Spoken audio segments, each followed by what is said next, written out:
Quelle humanité pour demain est beaucoup plus vaste que le contenu de cette œuvre.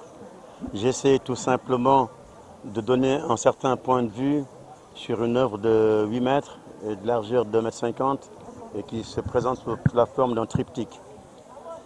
La première partie qui traite des accélérations, je fais surtout appel à cette ère dite une ère de l'accélération simultanée, celle du marché, de la nature et de la loi Moore. La loi Moore accélère la mondialisation, laquelle mondialisation le changement climatique, et à côté ce réservoir de solutions proposées pour le changement climatique qui s'amplifie aussi par le fait de la loi Moore. Et tout ceci, notamment, change un certain nombre d'aspects, devrais-je dire, l'ensemble des aspects de notre vie contemporaine. Voilà. Donc ça, c'est la première partie qui traite donc de ces accélérations. Ce sont ces mêmes accélérations qui nous offrent en fait des puissances vertigineuses au niveau des ordinateurs, qui amplifient les puissances des logiciels et des réseaux. Et nous savons tous que l'ensemble de ces puissances aboutissent dans ce qu'on appelle le cloud, ou qui reçoit l'ensemble des serveurs. Ces serveurs offrent à l'homme un potentiel de créativité certes énorme, mais offrent aussi à l'homme un potentiel de destruction tout aussi énorme. C'est ce qui fait qu'aujourd'hui, nous ne pouvons plus parler de l'existence de deux mondes. Parce qu'avant, on disait qu'il y avait deux mondes. Le nôtre qui était vulnérable, précaire et condamné aux revenus faibles, et l'autre riche et qui s'enrichissait au fur et à mesure de l'ouverture des frontières. Aujourd'hui, nous sommes tous vulnérables. Le terroriste touche qui il veut, quand il le veut et comme il le veut. Et c'est ce qui fait que la deuxième partie de l'œuvre, qui s'intitule Limomotis, expression que j'ai empruntée au grand chanteur Youssou N'Dour dans sa chanson 7, qui dit « Khale yangi joy magnelen titelon limomotis ». Limomotis bobu, c'est tout ce qui m'interpelle.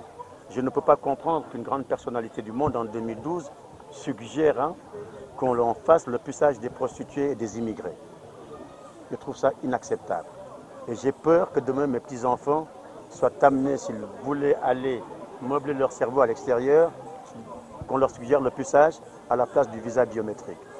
Je suis choqué quand je vois qu'aux États-Unis, une gamine de 4 ans se lève un beau jour pour dire qu'elle veut devenir gamin et que des adultes sortent par milliers pour dire qu'elle en a le droit, où se trouve la protection de l'enfance. Je suis choqué quand certains pays valident l'inceste. Un père avec sa fille, un frère avec sa sœur. Je dis, quelle humanité vivons-nous?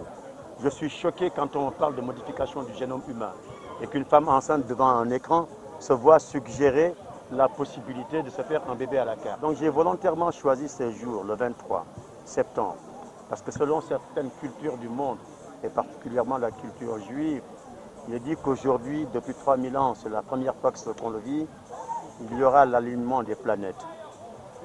Et cet alignement des planètes, selon leur culture, annonce l'apocalypse. Je dis que cet apocalypse, on n'a même pas besoin de l'alignement des planètes. J'ai le sentiment que nous y sommes tout droit. En résumé, Dieu a choisi la femme pour créer ce qu'il y a de plus cher sur cette terre.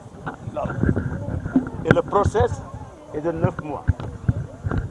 Le souffle, la préparation de l'acte, et ensuite le premier mois, le deuxième mois et jusqu'au 9e mois. Mais on sait qu'à partir du 7e mois, l'enfant peut sortir prématuré ou tout simplement sortir maturé. Donc j'ai volontairement choisi, parce qu'en réalité, quand on parle d'exclusivité, seul Dieu sait offrir une exclusivité. Mais on attend de l'artiste cette exclusivité-là. Ce n'est pas pour rien que l'artiste plasticien, à qui on prête le nom de créateur entre guillemets, c'est parce que on attend de lui cette chose unique, même si elle est imitable. Donc, toutes mes couches satisfaisent à deux choses. Je commence par, après la préparation, je crée ce que j'appelle l'ADN de l'œuvre. Et après cet ADN, sous plusieurs formes, il y a 9 couches qui se superposent pour faire une œuvre finie chez moi. Maintenant, du point de vue technique, vous pouvez voir, ceux qui ont l'œil vont voir là-dedans que j'ai utilisé de l'acrylique. D'autres y verront aussi en partie de l'huile. Il y a quelque part de l'huile de palme, et ça je peux dire être le seul peintre au monde à l'utiliser. Dans certaines de mes œuvres, vous y verrez des graines de mil pour faire du granulé.